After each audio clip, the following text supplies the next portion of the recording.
Sara McCarthy! Out there. Enjoy yourself. Thank you. Sure. All right. Hi, everyone. Hi. So, is anyone celebrating any birthdays today? Anything? Nope? Okay. I have a big one coming up. I'm turning 30 this year. Now at this age, a lot of my friends are reaching major milestones. They're getting married, they're having children. I recently reached a milestone myself. Just this year, cats have started following me home. This has only started in my 30th year. It's like the cats can sense my eggs starting to turn. Oh look, she's 30 and single. She could be our new mom. I actually started feeding them since this started. In fact, I have a can of cat food in my purse right now. I usually go at night to feed my kitties. 2 reasons. 1, I don't want anyone seeing me. And 2, I like to pretend I'm Catwoman. Come here, my creatures of the night. Sometimes I dress up. I wear all black, cat ears. I drink. I was feeding my cats the other day, meowing at them, as you do. I turn, and there's a guy taking out his garbage just staring at me. We lock eyes, so I do the first thing I could think of. I hiss at him and go right back to feeding my cats. He already thinks I'm odd, might as well go full-on crazy. I come back a couple days later, and he's wearing a dog costume. The dating scene gets kind of weird at this age. I just found out I'm known as the resident drunk in my building. A friend works with a former neighbor of mine who described me as, "Oh yeah, I know her. Dark hair, quiet, drunk all the time." I take offense at that. I'm not drunk all the time. I am stoned all the time. I'm only drunk after 5. I can be an obnoxious drunk though, so I can kind of see where he's coming from. I'm actually the reason they don't serve alcohol at company functions anymore. Turns out it's not the best idea to get blackout drunk, corner a VP, and tell her how much you want to sleep with her son. Semi-related, did you know that it's possible to land in a plane while blacked out on the floor of the bathroom without getting arrested?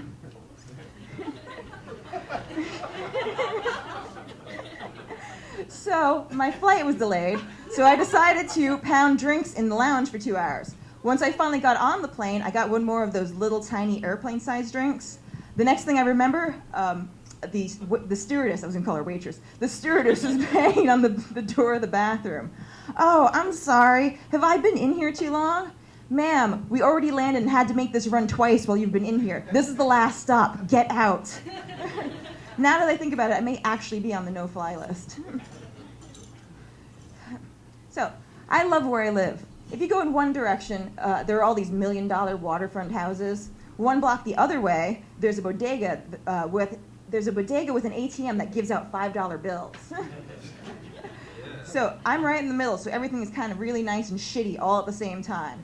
For example, I have a beautiful view of the Sound, but every time it rains, water seeps through my walls. I got sick of my super always coming in and doing a half-assed job fixing it, so I just stopped calling him. This went on until one day, while drunk of course, I ended up pushing a hole through my wall. It was that water damaged. So being drunk, of course, I had to picket it. Woke up the next morning, 2-foot wide hole in my wall.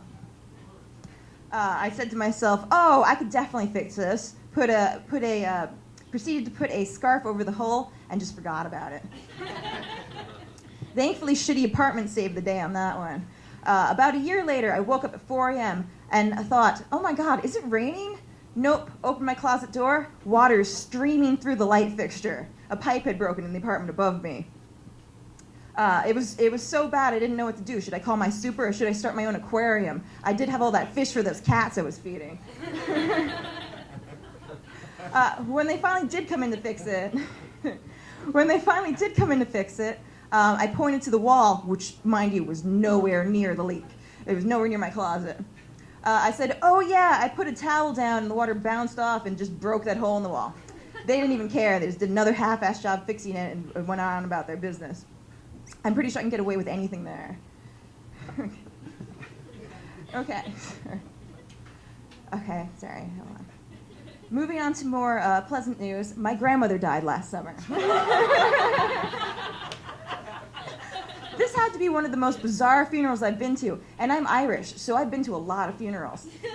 You know how much we love our open bars. So what was so bizarre about this funeral is that my grandmother was cremated, but we had a burial for her anyway. So everything was miniaturized. There was the little tiny coffin, a little plot of land, little tombstone. We even had midget pallbearers burning out. It was like the fucking Lollipop Guild. We welcome you to the afterlife, the afterlife, the afterlife. The best part of this whole ordeal was I got to see my grandmother's best friend again. Now this has to be the most active 9-year-old woman I've ever seen. She lives by herself on this little island off the coast of Maine, and she picked up my entire family up from the dock. So there's this 9-year-old woman driving a 30-year-old car with no power steering. Every time she turned, it was like she was trying to turn the fucking Titanic. It's like, oh no, slight turn up ahead. Little tiny lady. We get back to her house and she's made us the most amazing lunch. It was like something right out of the 1950s. She made us something called an aspic.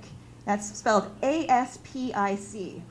Now what an aspic is, this is something I'd only ever seen on those online lists of the worst foods from the from the past, those like BuzzFeed lists. What an aspic is it's a gelatin mold salad made with the most disgusting sounding things that you would never associate with Jell-O.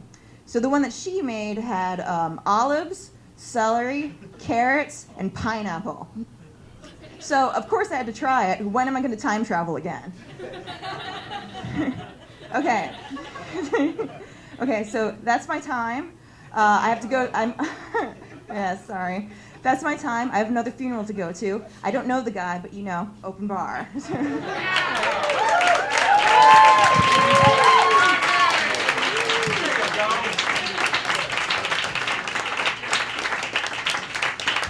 Sara McCarthy, comedy debut.